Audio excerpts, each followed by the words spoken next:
Mooi voort. Maar Ben. Volk. Ah, goeie.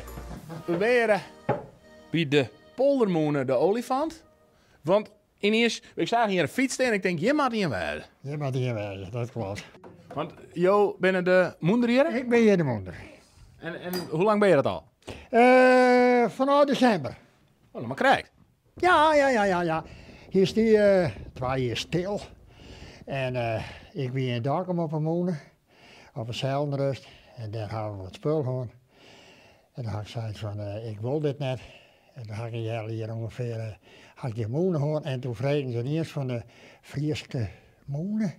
Van maar ze jaren maar een kist hoe u zich helpen. Ik zei, ja, is wel. Toen had ik eens op een dag had ik west met de man. Nou, ze wat vindt ervan? Ja, nou ja, muziekje. Ze is van die net horen gaan. En is deze moeder nou echt oors als orenmoen die Jo, nou ja, eer bestuurd ha? Ja, hoe moet ik dat nou omschrijven? Gewoon, ja, dit machtige apparaat, zie je dat nou eens voor je? En dat heb ik met een stukje touw heb ik dat in de hand. Maar dan heb ik maar een stukje, ja hier heb ik een stukje ketting aan, maar meestal zit er een stukje touw aan.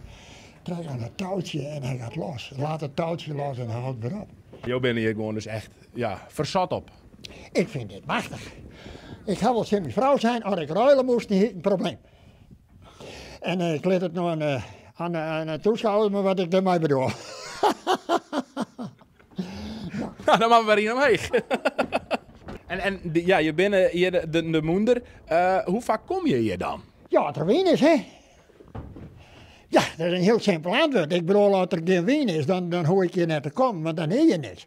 Ja, ik moet 20 man meenemen en als je alles denkt, nee, dat is flauwekul. Nee, maar als er wien is, dan ben ik hier, dan probeer ik dit te wijzen. Maar ik ben mijn hele leven, wij ik wel bij een moeder. Dus ja, een moeder is voor mij een fiets. Het had geen geheimen.